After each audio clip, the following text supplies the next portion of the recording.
ام همو هزن خوین لناف سینورین ترکیه لجین کو ریسکا پفچون چه دکه و ریل بر پرووکاسیون محتمل بدکه جبو پیکانینا وکشاندنا لقادم پرستنا مدیای لسر اریکیران ریبر عبدالله öcalan جی ام پکتینن beşek ji gruben geçtine kadın parasına medyayı vega ve live derine o bu xwe beştar ve daxuyani dibin.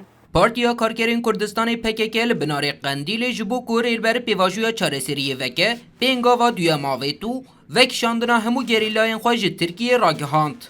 هەنگاوێکی سمبۆلیکە هەنگاوێکی مێژووی نییە بەڵام هەنگاوێکی سمبۆلیکە واتوانێت گرنگ بێ و ڕێگا بکاتەوە بەرەو ئەوەی کە لانی کەم لە ڕووی سایکۆلۆژیەوە کرانەوەیەکی زیاتر ببێت لە ئەم قۆناغی کەوا ئێستا لە ئارادا هەیە ئەویش بە تایبەتی کە لە مانگەکانی ڕابردووە جۆرە بنبەستێک هەبووە چاوەڕوانەکرێت لە مانگی 11 ئەم ساڵا هەندێک گۆڕانکاری یاسایی و سیاسیش لە تورکیا ڕوو بدات سەبارەت بەم پرسە.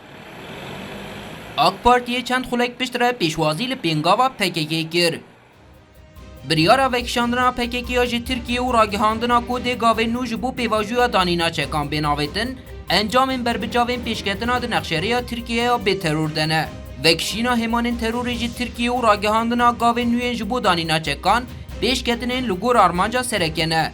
Nexşerê ji bo armanca Tirkiyeya bêteror encamên erênî dide. Eğer herkes vek me bi dilxwazî, bi bawerî erk berpirsetiya xwe pêk bîne, erê mesela be çareser kirin. Endamê Konseya Rêveberiya KCK Sabri Ok di daxuyaniyê de diyar kir ku ew li hember vê pêngava xwe ji dewleta Tirkiyê jî li benda pêngavên hiqûqî û yasayî ne.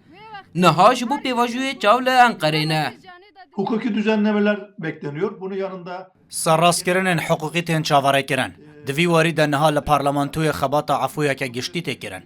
Ji ber ku ew efûya giştî ya dihat pêşbînîkirin di sedsalîya damezrandina komarê de bêkirin, çend salan hatibû paşxistin û begerekê ku vê meseleya terorê jî li xwe bigire. O da 27 Sibata 2025 da bi banga Pêngava PKK karvedanên erêniyên beşek ji siyasetmedarên Herêma Kurdistanê jî li peyxwahanîn.